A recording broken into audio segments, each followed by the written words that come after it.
welcome to another episode of Halftime Adjustments. It's your host, Eddie Arnell. With me tonight is G Witt and Mr. J. Lou. What's going on, fellas? Tighten up, baby. Tighten up. Tighten up, baby. Tighten What's going up, on, man. gents?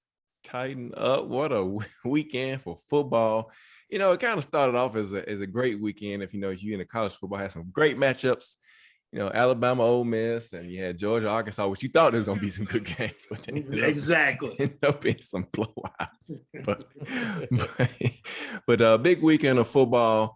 And, you know, to talk about the Titans, let's start this way. So coming off a big win last week in AFC South, you know, we talked about it last week a bunch, is if this team can come out and put another game together as they did last week, because they pretty much dominated.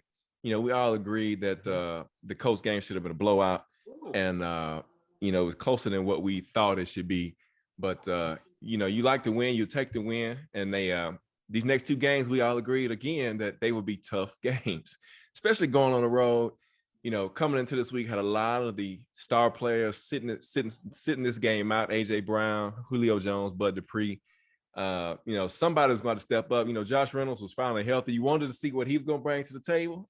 You know, he's not the alpha guy. He needs those guys out there on the field to be successful. But you want to see what he brought to the table to this football team.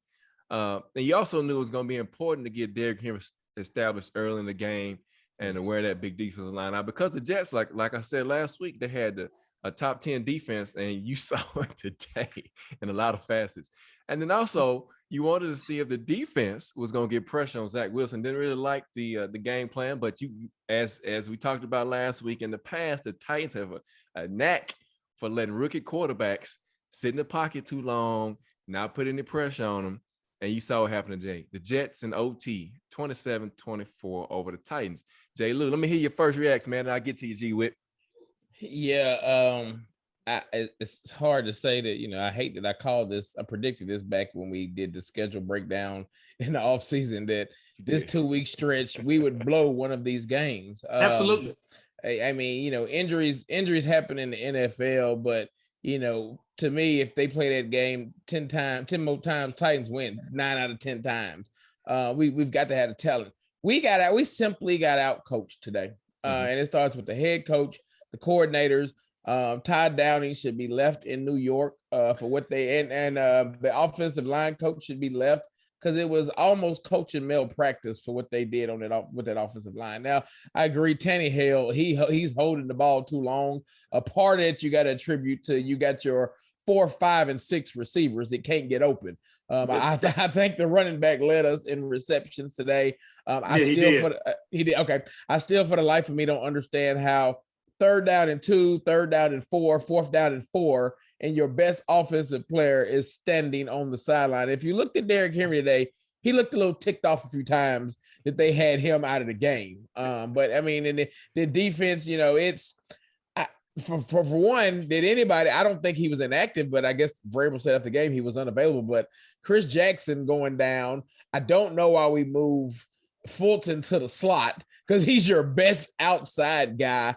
And you saw we saw several times on defense, the lack of communication that this team talked about a lot last year. Once again, can't get lined up. And if it wasn't for Zach Wilson just missing a few throws, the Jets should have won this game in regulation. So overall, the Titans, you know, came out and did what we expect, but we didn't expect, but we thought they would do. And that's just come play down to the competition and lay an egg. So that's what I got as my first reaction. Go get him, G Witt. Go get him. All right. First of all, I've got to say this, because, you know, I get sick and tired of these quote unquote, I'm just going to call it straight out, reporters putting it out there that, you know, reasons why the Titans should have an easy win. Man, this is the NFL. There is no such thing as an easy win, really, when you're playing against a team that has a good defense.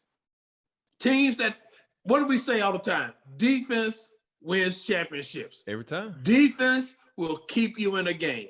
Every time. You go down to the red zone 3 times and only come away with 9 points, that's a problem. Now, granted, one of them was probably your fault because of Aaron Brewer, you know, snapping the ball over Ryan Tannehill's head. But still, that shouldn't have happened if you've had any practice or anything. So, but here's my whole thing, man. It's really I kind of agree with J. Lou. You saw some things that just didn't make sense. Todd Downing, I don't understand when you see your offensive line is not holding up, you don't move the pocket. Right. I mean, come on. It's coaching 101. Mm-hmm. You know, you want to keep your quarterback upright, move the pocket, roll them out, give them an opportunity to either throw the ball downfield or run. Instead, you leave them in the middle of the pocket, a sitting duck with your offensive line not being able to hold up. Secondly, what we saw today is really what we thought may happen. We have no depth at the receiver core. You know, let's be real about it. Josh Reynolds cannot get open unless there's somebody else on the outside. He's not a number one, a number two. He's a true number three, number four receiver. Right. He's not a number one. He's not a number two. He cannot get open. He cannot help you with your receivers. Westbrook or Kennedy couldn't get open. You know, I mean, it's just really sad when you got receivers that can't get open. And, you know, whether they're playing zone or whether they're playing man, they can't get open. The running game obviously was good. I mean, but truth be known, these last 3 games, man, Derrick Henry's had the ball too many times. Yes. You know, he's had the ball too many times. And at the end, even in overtime, you could tell he was either disgusted or winded. And I'm just going to give him the point of being winded because I know with his competitive nature, he would have been out there if he wasn't winded. Todd Downing, he's got to stop this taking Derrick Henry out on 3rd down. I mean, come on. You automatically tell the defense that you're throwing the ball. Automatically. Yes. They know every time you do that, they know, okay, that's just as bad as when they had Deion Lewis and they would take Derrick Henry out and put Deion Lewis in the game. Defenses automatically knew you're not running the ball. So you're limiting your defense.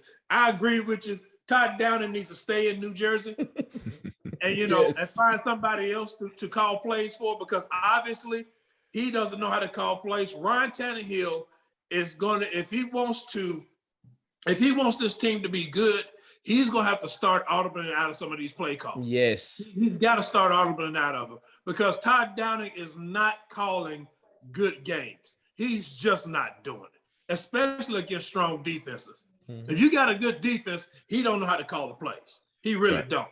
I mean, you know, and it's really bad. And then, of course, defensively, how is it that Harold Landry is the only one that can get pressure? The only one. I was going to talk about that. Somebody's got to explain that to me. How is that he's I'm gonna tell you. one? I'm gonna tell you how. So let me say this first. So go back to your point about the 3 field goals in the first half. So look at this. Let's look at this for a minute. The first drive started at their own 43-yard line for Tennessee, and they only get 3 points out of it. The second drive, like you mentioned, an errant snap by Aaron Brewer turns from a 3rd and 1 at the Jet 11 to a 4th and 18 at the 28. Another field goal. That one. I'm trying to interrupt you. Yeah, that one's play calling because you shouldn't be on shotgun on 3rd and 1 from the 11. Anyway. Exactly. Why would you be in shotgun on 3rd and 1? Okay, go ahead. I'm sorry. No, it's okay. Yeah. So, and then the 3rd drive after that, after your defense gets a turnover on the bad. Well, Corey Davis falls down, of course, but Fulton makes a great play right at the 32-yard line, and you have 1st and 10 on 14 and only come away with a 36-yard field goal. Yeah. So you can't. That play calling, to your point, is this it's horrendous. It's bad. It's horrendous. So Jay Lou, I know you talk a lot about spreading the defense out and run the ball. Okay, I agree with that. So you come out this game and you're in shotgun on 1st down, and you still run the ball instead of throw it. Yes. So anyway, so Quisenberry, he was exposed today. He had a horrible day. The communication in the offensive line was terrible. I don't know if it was Tannehill not checking the blitz or what, but somebody was not communicating correctly with Ben Jones along the line because there was too many times the edge rusher was unblocked and you had 2 guys on 1, which is unacceptable. Tannehill will not make the season if he keeps getting those shots like that. Now, how many sacks he's gone through in 4 games? Yeah, exactly. He's up to 17, I think. Exactly. I think as of this game today, he took over the lead from Zach Wilson. Yeah, right. And so here's the defense. So let's talk about the defense. The defense today reminded me that Vrabel was coaching the defense. I don't know about y'all, but several bus coverages, Janoris Jenkins, how are you not ready to play? And your receivers, and he's going back and forth before he even gets lined up. No containment, too much containment. People out of position. Again, G, no pressure up front. Why are you rushing 4 guys and letting this guy stand in the pocket? He's a rookie quarterback. He struggled so much so far in his career. Why would you not go get him? I tell you, man, sometimes it feels like Jeff Fisher's coaching this team. It feels like Jeff Fisher's coaching. I'm telling you, it was just overall, it was just a bad showing. And I'm going to say this, and generally I try not to, but obviously we don't have a tight end that can block. Well, you saw that. Swain we don't have a tight end that can block. Swain got pushed back all game long. Anthony Firkser cannot block, and then now it's to the point where Anthony Firkser can't even catch the ball. And Michael Pruitt is back is actually coming in to be your best blocking tight end. And you rarely use him. You put Jeff Swain in the game before you use him. He's got to get more playing time, man. Yeah, he's earned it. He's earned it. Jeff Swain can't block, man. He just can't. Let's just be real about it. I mean, this is really, and like we said, we knew it was coming. You knew it was coming. We talked about it last week, right? We did. Like you said in the preseason, Jay Lou, doing the schedule review, we talked about the Jets, we talked about the Jags, that these would be the trap games, a road game, a rookie quarterback. What do the Titans always do against first-year guys, rookie guys, 2-year guy, whatever, young quarterbacks? They never pressure them. Shane Bone, like I said, I think Vrabel called a lot of the defense today. He had a lot of communication going on in some of the when the defense was out there on the field, and you got Harold Landry's the only guy to get any kind of pressure today at all. Period. At all. Hey, thank y'all for joining us for another episode of Halftime with Justice. Go ahead. But no sacks. Yeah, no sacks. He had one sack. One sack. Come on. You can't. I mean, you can't get a sack against the Jets. At all? Not one? They hadn't even look. Today was the first day they've had a lead in the game this year. All season long. all season long. 30th ranked offense. Come on now. Tell me something. Mean, come on. And here's the thing that's really driving me nuts about this season, in all honesty. You're right, Dion. If I'm not mistaken, the Titans are probably leading the league in time of possession. They are. Oh, they dominated today. Yeah, they are. Yeah, but you can't. If they're not leading in the top 3, but yeah, you're right. You're losing. Right. How are you leading the league in time of possessions and you're losing? You held the ball today for what? 40 minutes, 41 minutes basically. Yep. They held it for 30. Yep. And you lose. Yep. I mean, you outgained them, you outrushed them, you outpassed them barely. This is really not making any sense. And I understand the long game. Don't get me wrong, I really do. But I really wish that we're going to do something about this offense, because this offense is taking we knew it was going to be a step back.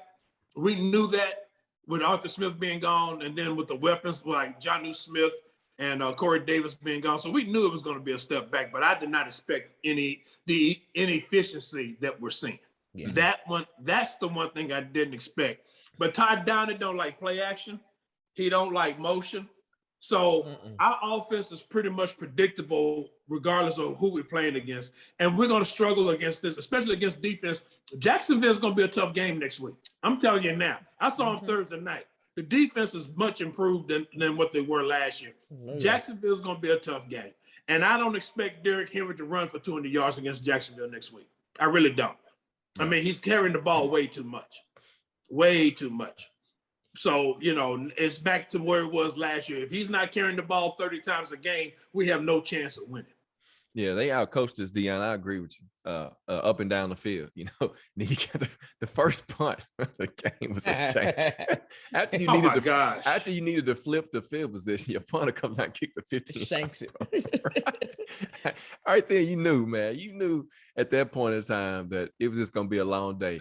So the Jets had 355 yards of total offense, 289 passing, 66 rush, 6 for 14 on third down. Titans, 430. 253 yards passing for Tannehill, 177 rushing total with 7 sacks, 5 for 19 on third down. Yeah, Tannehill held the ball too long in some cases. He should have stepped up. He should have, in the but pocket. Was anybody open?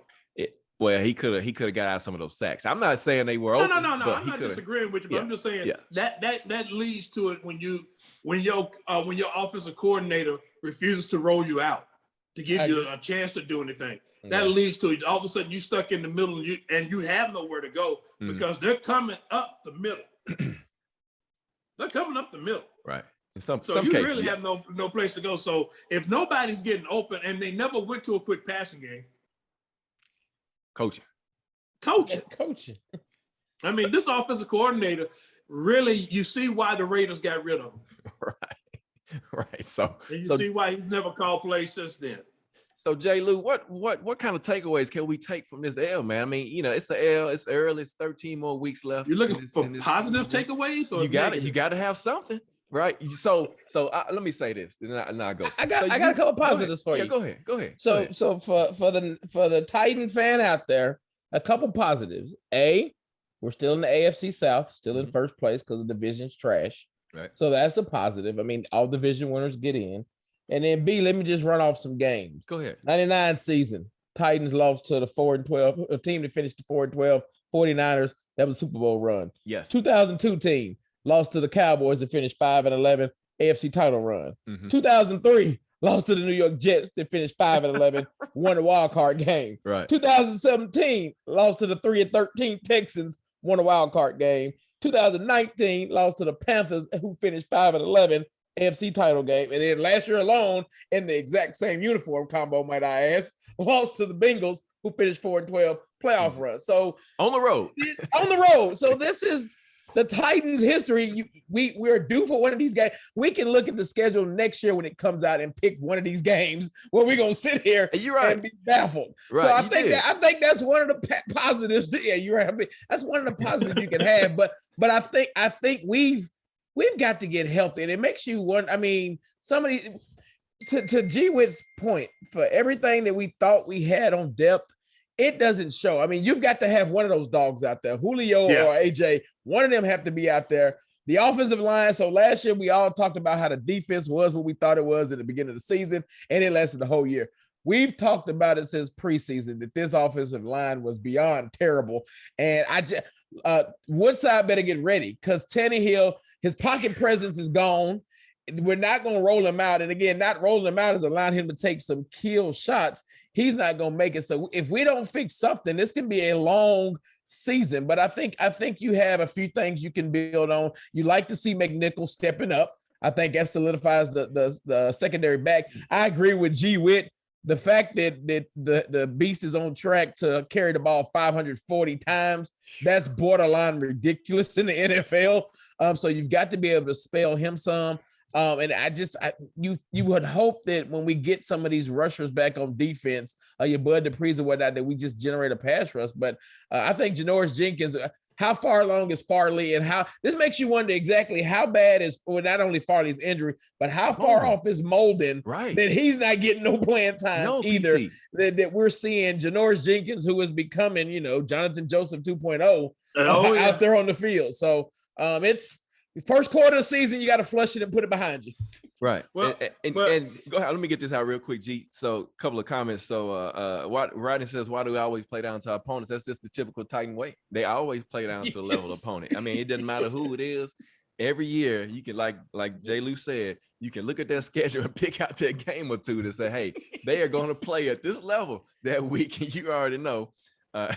Dion says the positives come out of this game. The liquor store is open. Come on, Dion. What about the third down bot snap that Wills converted on ID? So let me talk about that for a minute. That third down play.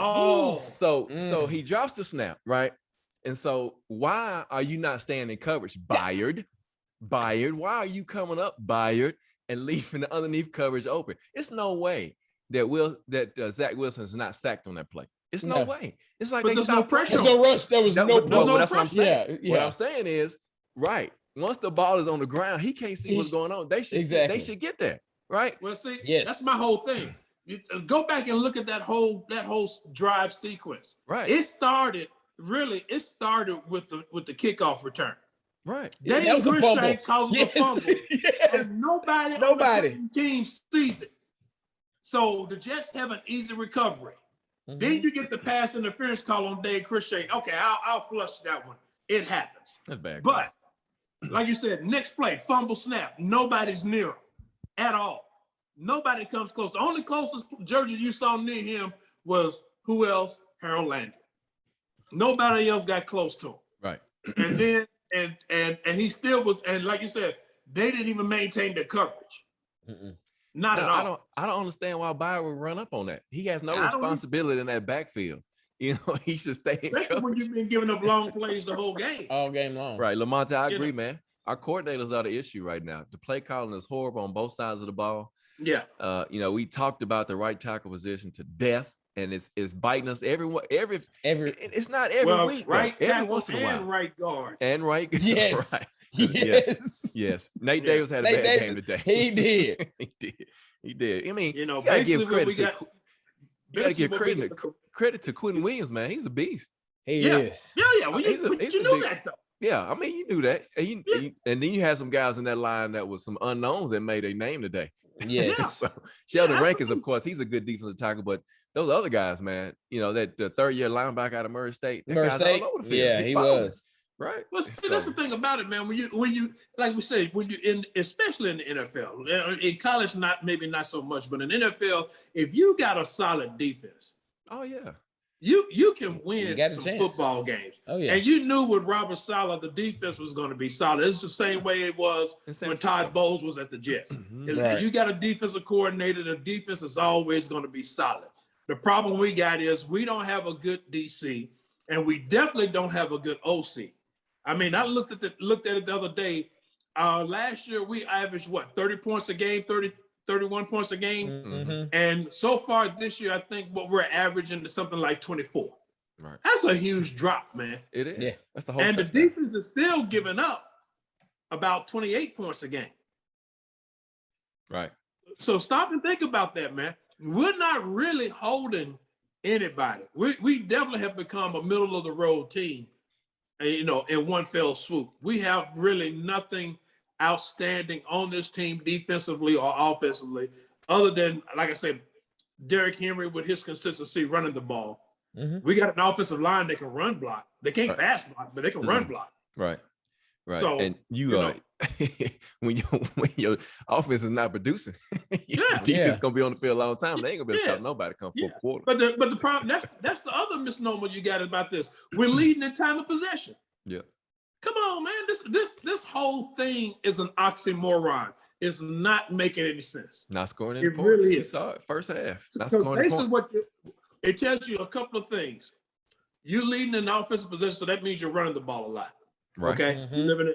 The other thing is that, but you're still giving up 28 points a game, which means you're giving up a lot of quick scores. Mm-hmm. Yes. So it doesn't matter that your offense is holding the ball for 35 minutes a game, 38 minutes a game, if your defense is giving up quick scores. And that's what our defense is doing. And if they keep kicking field goals, because that's not gonna matter. And your defense giving up 7. That's the problem. Yeah, you got to score 7 points. But see, that's the problem though. With this offense, with this OC, we're not scoring touchdowns anymore. Right. That's what I'm saying. We're not scoring touchdowns. With Arthur Smith last year, we were scoring touchdowns in the red zone. Mm-hmm. This year, Todd Downey calling the plays, we're kicking field goals. And it ain't like you don't have people that can get open. You're just not calling good plays. Bottom line. One of the best red zone offense in the league last year. Last 2 years. Last 2 years. And you get in the red zone now, and this year you can't score touchdowns. You're kicking more field goals.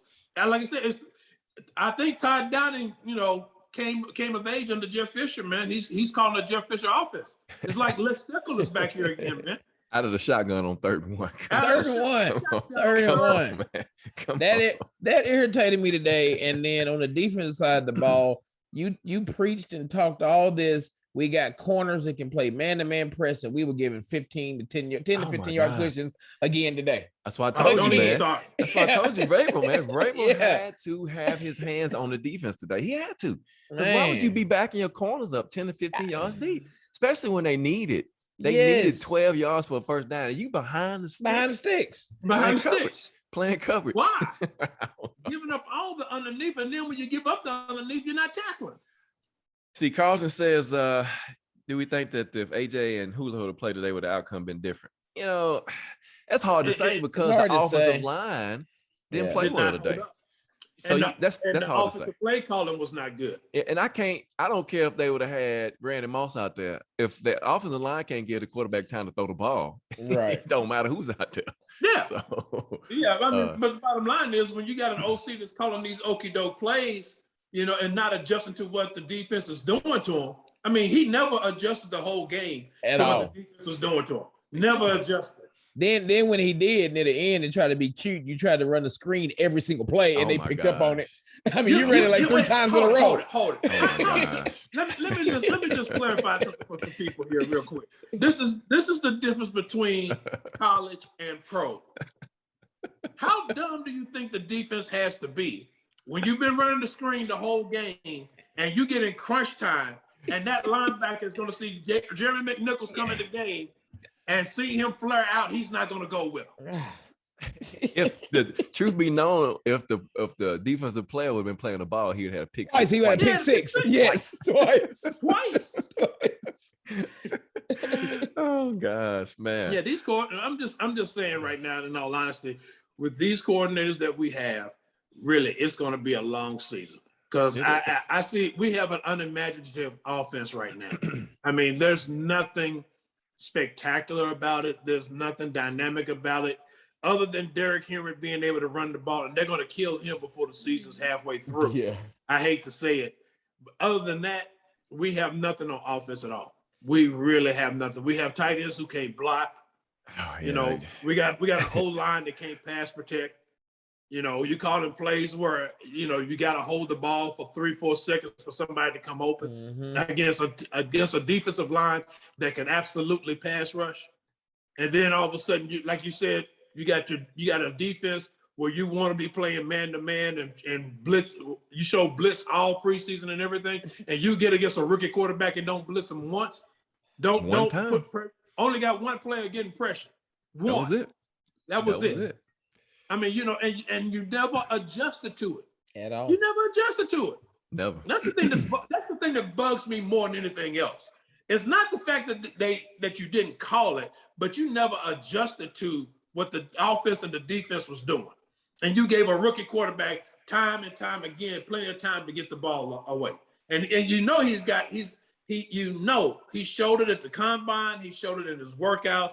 He's got an arm. He's got an arm. He's got arm talent. And you just let him sit back. Oh, well, we'll play cover.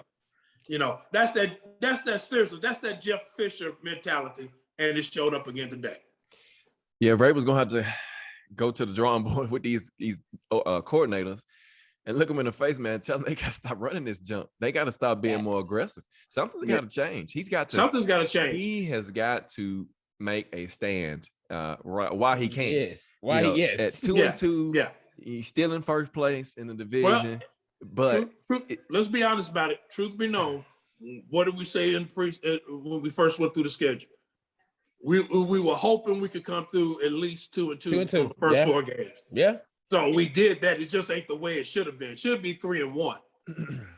To be totally honest with you. Yeah. But we did say 2-2 because again, like J. Lou, he called it. He knew either the Jets or the Jags were going to be the trap game. One of the two.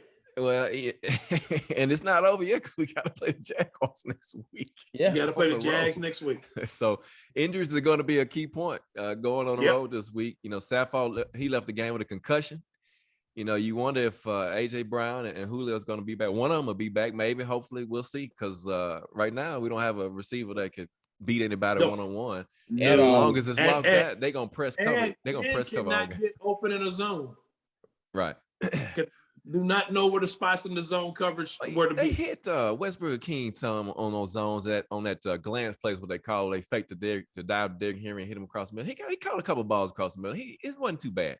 It wasn't too bad. Chester Rogers can get up a little bit, but they can't beat you though, right? Those are not scary names that you're gonna be worried about beating you one-on-one. Trust me, no one's worried about them now. Oh yeah. After this game, nobody's worried about him. Right.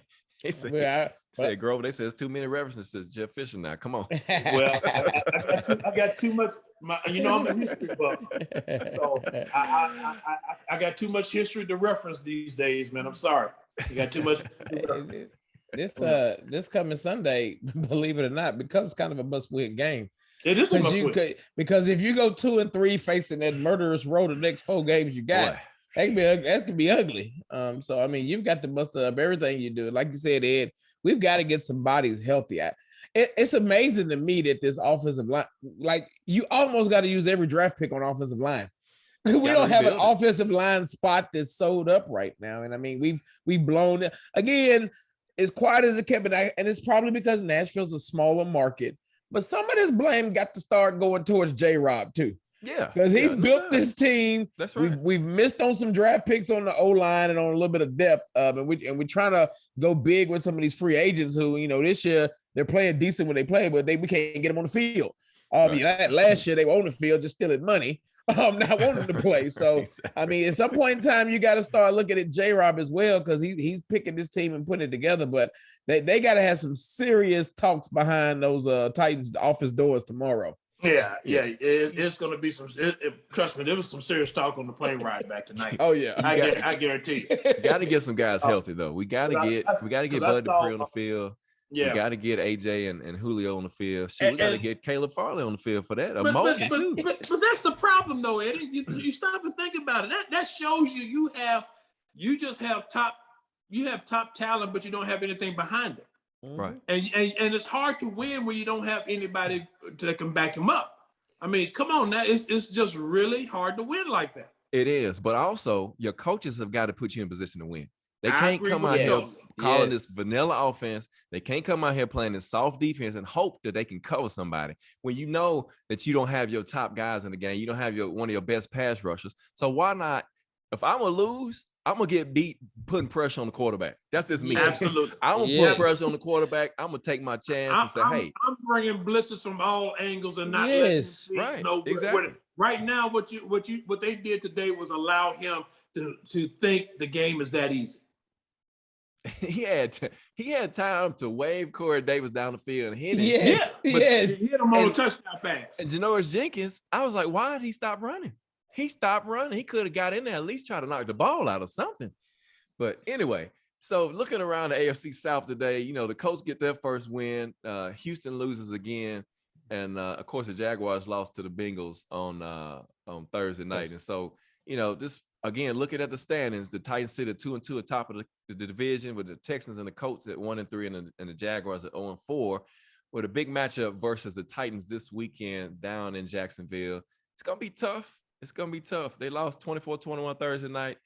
They got the number 1 draft pick in Trevor Lawrence, 29 ranked defense, 21st ranked offense. Don't mean a thing, but they got a stout running back that can run the ball, James Robinson, and Chenault at receiver, and so that could cause some problems. And they played the Bengals tough. They should have probably won that game.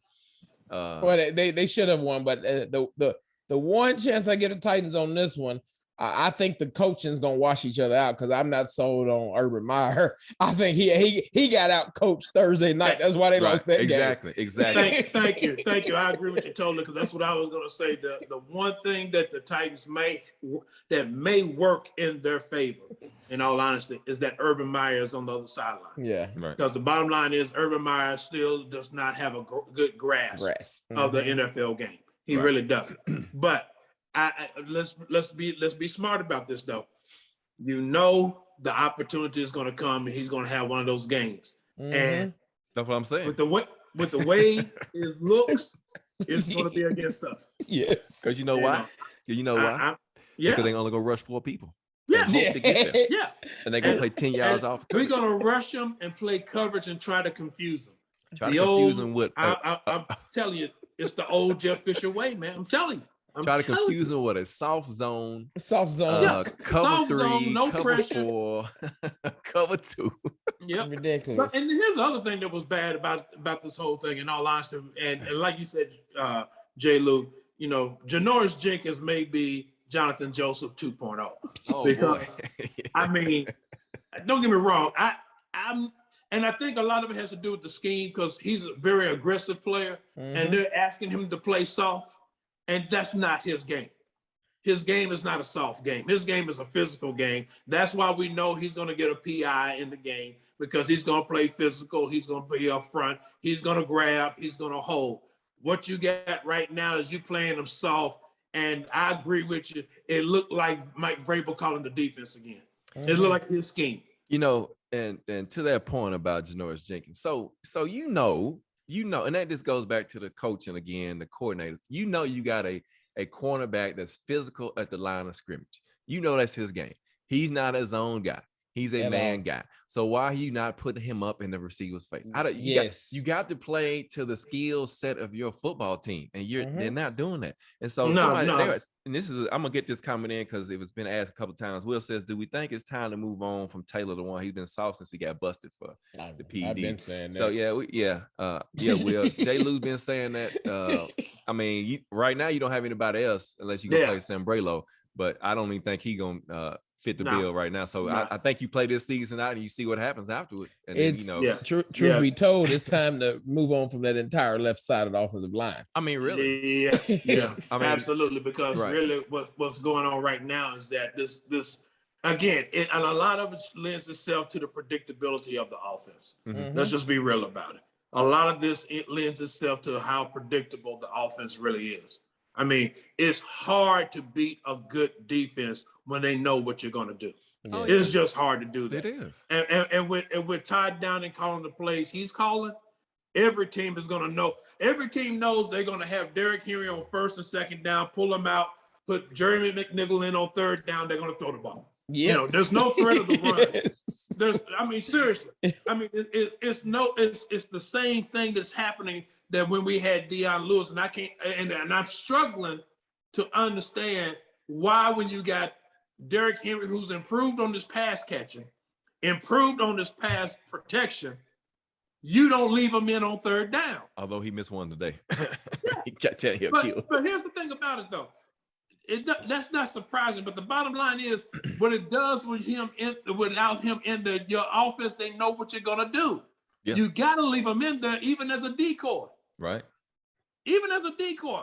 Even if you fly him out and not even throw the pass to him, you gotta leave him out there because you gotta have a distraction. Right now, you have nothing, and your offensive line is so broken up and so weak, they can't hold up against a good defensive line.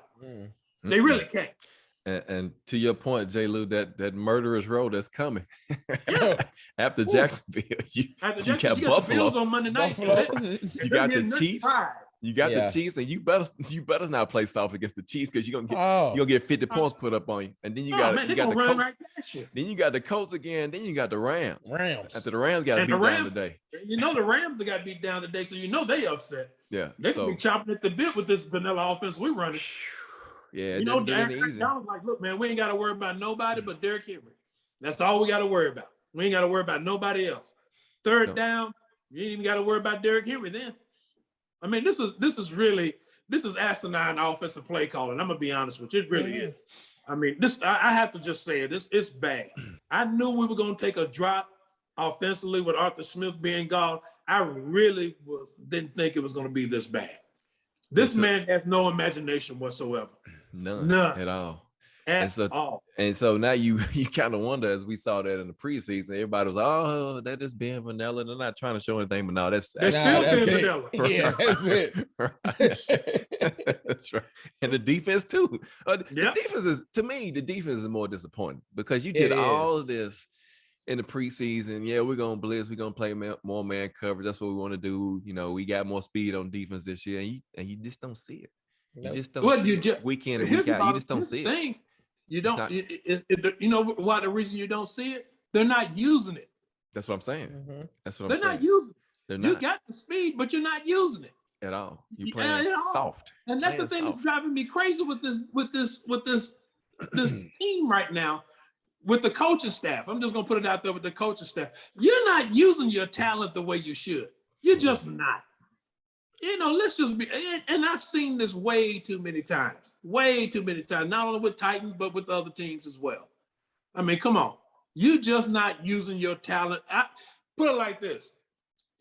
I have seen teams where they have had to make a coaching change in October and have the same exact team that's losing and go on a winning streak. Oh yeah, I mean that's no question. No question. I know we're like, oh yeah, no, we've seen that. Yeah. And that's no what doubt. you would see happen with this team if they made some coaching changes, is that they will probably get on a roll, because the offense and the defense right now, you're playing too vanilla. And if you're coaching, trying not to get players hurt, then you're coaching to lose. Yep. You're coaching to lose. You cannot play football trying not to get hurt. I hope that's not the case, because that don't even sound right in my mind. It doesn't. I know. As a former football player, that doesn't make sense to you. I agree. It just sounds like you spoke a else? foreign language just then. Come on. What else do you call this, man? Seriously, what else do you call this? You know, you're so banged up. We're going to call a safe defense and a safe offense because we don't want anybody else to get hurt. And generally, what happens when you do that? You get hurt. You get hurt and you lose. And you lose. That's right. When you play soft, you get hurt. I mean, you're not playing hard, you get hurt. You got to coach the same way, regardless of who's on the field. You got to coach the same way, regardless of who. 95 points total scored for the offense this year, and 111 for the defense giving up. So to that point, there's my point. I'm telling you, 24 points. You're averaging 24 points on offense, and you're giving up 28 on defense. Butchie says, do we agree playing for the tie? Well, at that point, Butchie, no timeouts, fourth down, you didn't have a choice, right? You didn't have a choice. I mean, a tie is ugly, but it doesn't hurt as much as a loss. What are you talking about as far as the field goal? Yeah, at the end, overtime. Well, I'm going to say this now, and I normally don't disagree with Vrabel, but I might have went for 2 in regulation when I would have. Yeah, I thought he was. I thought he was going to go for 2. I'm surprised. Was it about 5 minutes and some change left when we went for it on 4th down and 4 instead of kicking the field goal 2? Usually that's a safe play, because I thought at that time you take enough time for you to say, okay, I can get the ball back, score a touchdown, and win the game with 3 timeouts and win the game. But I'm shocked he didn't hit a 2-point conversion at the end of the game. Yeah, I was surprised by that. But like I said, normally I don't. Vrabel generally has a better feel for the feel for the game, so I generally give him that leeway on that one. But I would have probably went for 2 and try to win the game in regulation. I'm always for not playing for overtime. I'm always for that. Your defense came up huge down there in the goal line. Danico Archery on the boot, man, that was huge. That was that's a great play. Yeah, because you go from 3rd and 1 at the 1. Yeah, to 4th down and 6, 5 or 6 from the 6-yard line, and so huge play, right? And then we came out and laid 3 straight eggs, right? But so I mean, you come out, man. You come out and really, when you stop and think about it, I mean, come on, the last drive for the touchdown, you got bailed out on a pass interference. Yes. Which and granted, you took advantage of it. You went down the field and you scored. You converted 2 4th downs on that series, 1 by penalty and 1 by play. And you made it. You get it to your defense gives up some plays, but they hold them to a field goal in overtime. So you got a shot.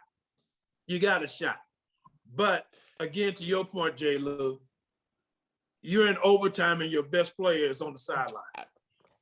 Your most viable threat is on the sideline. Yeah. Like I said, I'm like, look, man, we're not going to give you the ball, but play action pass is going to work better with you than it is with Jeremy McNichol. Yes.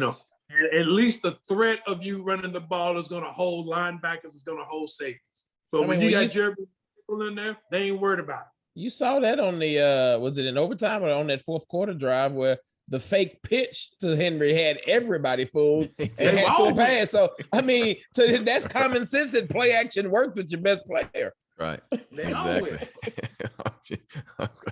Thank y'all for joining us for another episode of Halftime Adjustments. Eddie Arnell, G. Witt, J. Lou here with you tonight, breaking down the Jets win in overtime over the Titans 27-20. Your boy is right, too. Why is they playing blessing game, man? He didn't play. I saw him a couple plays. That was he played a few plays. That was it. He must be in Vrabel's doghouse. They had two fullbacks. I don't know. They had 2 fullbacks up today. They did. Blessing game didn't play last week. Yeah. Right. And so why get your running back those hits when you can have a fullback and they're taking on some of those linebackers? Yeah. You know what I'm saying? And we've seen Blessing game be a viable threat in the pass game as well. So I mean, he's like having a third tight end out there really when he's in the game. Right. No, I mean. again, it goes back to this coordinator, man. He has no imagination. He was He a healthy doesn't scratch know what last to week. do with the weapons that he has. He really does. A healthy scratch last week. Yes, Yeah, a healthy scratch. I'm Healthy confused. scratch And he last plays week. special teams. I don't. Yeah, I don't know, get man. it either. I don't know. But again, I say it's typical of this offensive coordinator. He does not know what to do with the talent that he has. Mm-hmm. He really does. You rather carry 4 tight ends instead of carrying the 3 tight ends in blasting game. Right. So, Right. Because the other fullback you got can't catch the ball. No, he just blocks and he plays He just special blocks. teams. Yeah. But thank y'all for joining us for another episode of Halftime Adjustments. You know, like I said, tighten up, man. We still here. It's Titans 2-2. Yeah. Got a lot of football left. Oh yeah, A lot of football plenty left, but they got to get it together. I mean, it's now, because if not, if they don't get it together starting this week, boy, you looking at boy. You looking at some losses potentially. Yeah. You got Buffalo, Kansas City, the Colts, and the Rams, all playoff teams right there, except for the Colts. Mm-hmm. But you know, that's a tough schedule coming up, and it starts this week with the Jags going on the road against Trevor Lawrence, and hopefully they can get turned around, and hopefully we get some of the receivers back, or one of them at least. You know, well, at least somebody that knows how to get open. That's all I'm saying. We need one of them back at least. Yeah. and really, in all honesty, we need to make a decision on Darrington Evans. Yes. This is. I'm sorry. Yes. We saw his talent, but you ain't doing us no good if you're always hurt. Right. You ain't doing us no good if you're always hurt. Right. None so he's at all. already eligible to come back. So they hadn't said nothing about him. They hadn't said nothing, but yeah. You're at the point now where bottom line is next week's a division game. So you can't play this political musical chairs you've been playing that you played this week. It's a division game and you have got to win it because you want to win your division if nothing else. So you got to stay ahead of the Colts and the Texans and the Jaguars in your division. You got them down, you got to keep them down. And you got to start winning these conference games because right now, that's what you're running into. Mm-hmm. You're running into these conference games, man. And and you're going to have some issues with the Bills. You're going to have the issues with the Chiefs. You know, the game to really blow off, in all honesty, is the Rams. Just like you did 2 years ago when you blew off New Orleans and kept Derrick Henry out the game. But you have got to start getting these plays together. And you got to start talking to your OC and tell him he needs to come up with a better offensive game plan than what he's coming up with. This vanilla offense is killing me. We'll see. We'll see what Vrabel does this week. Unfortunately, we will. We got to wait and see. Preparation for the Jaguars and Trevor Lawrence.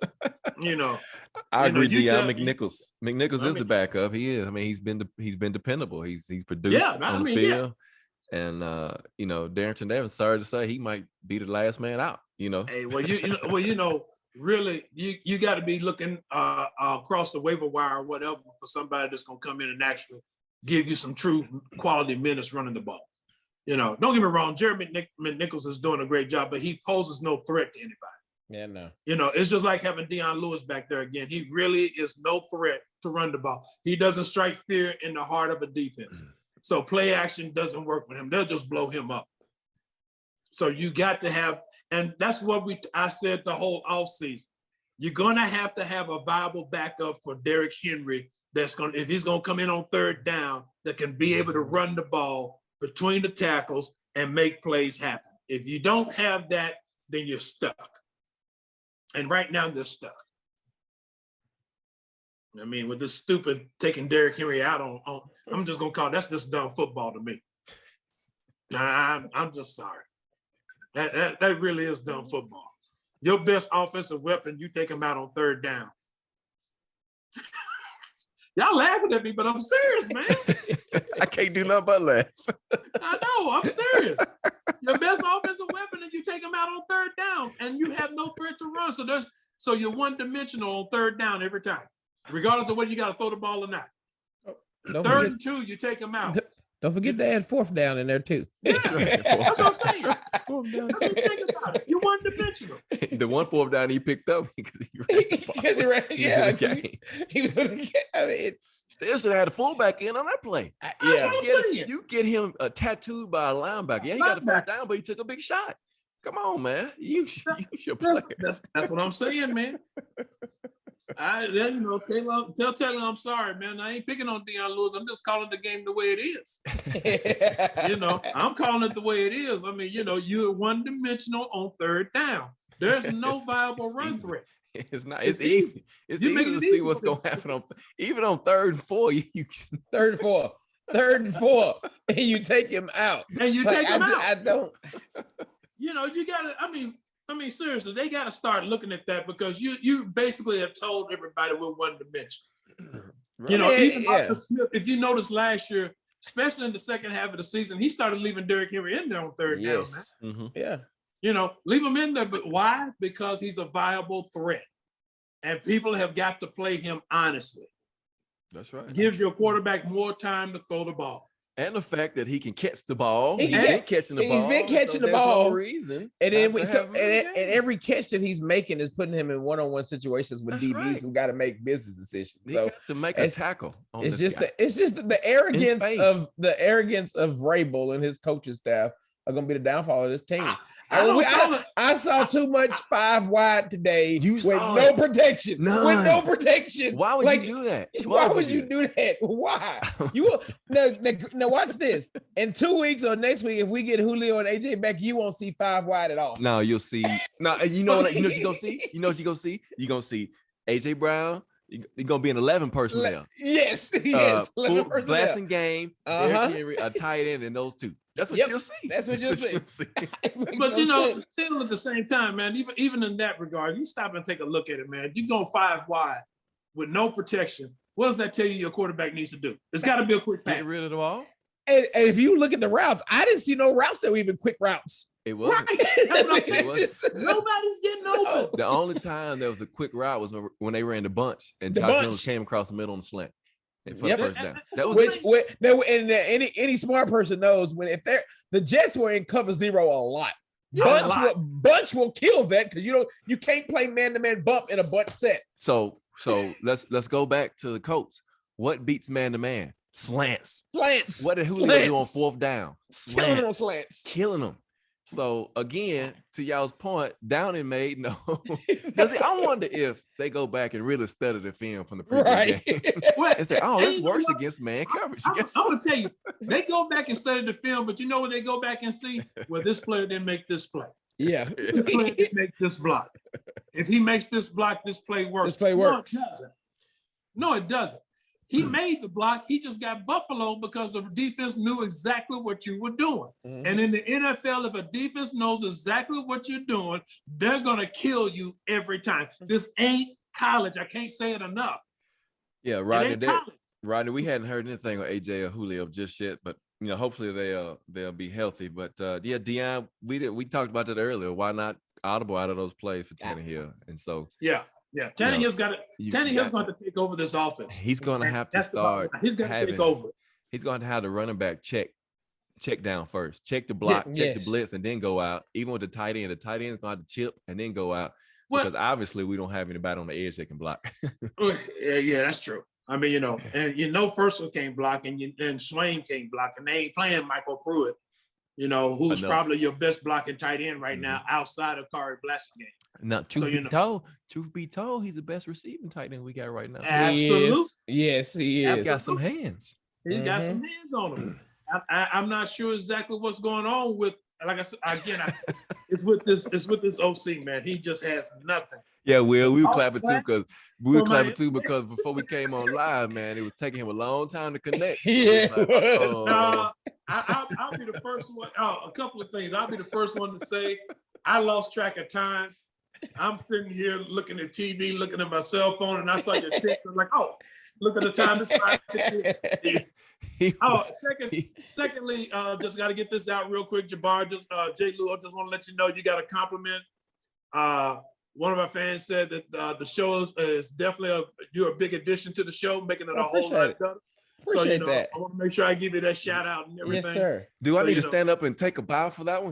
Yeah, you do. Thank you. Thank you. Yes, sir. Hey, I know how to manage the team. I'm a general manager. Sir. Come on, come on. They can take some lessons from you, Ed.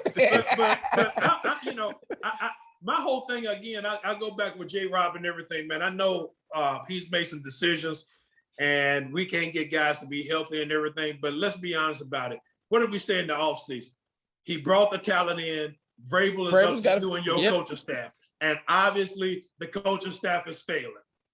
Right. So, yeah. So what we said, right. We said now, Amy said, all right, spend the money, get the players. So we got the players. We got the players. No excuse. It's on the coaches. So, I think Taylor put it right. Instead of arrogance, maybe ego. If I'm not mistaken, Vrabel don't have to look far. He can look back to 2 previous coaches. Was it Malarkey who got fired because he wouldn't change his coordinators? Exactly. Vrabel he's on that path right now. And again, this is what happened when you hire within the buddy system. Hire your buddies. You got to make a business decision, Vrabel. Your buddies will get you fired. Yes. He's going to do something with Ty Downing. Ain't no ifs, ands, or buts about it. We need somebody that's going to come in here and call this. I mean, you ain't got to change much on this offense. No, you don't. But you got to change the play caller. Yes. The offense scheme is not changing, but you have got to change the play caller because for some reason, Ty Downing doesn't like motion and he doesn't like play action. No play action, no motion, no getting out of the pocket, no moving the pocket. No moving the pocket. All that stuff needs to be added to the repertoire.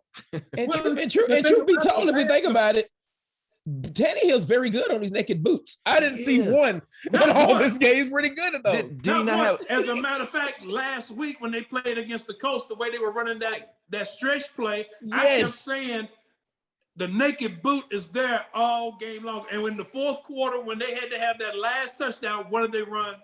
A naked boot. Naked boot. Threw the ball to Jeremy McNichol. That was it. Did he not have a career rushing day last week? Yes, okay, he did. That's all I'm saying. That's all.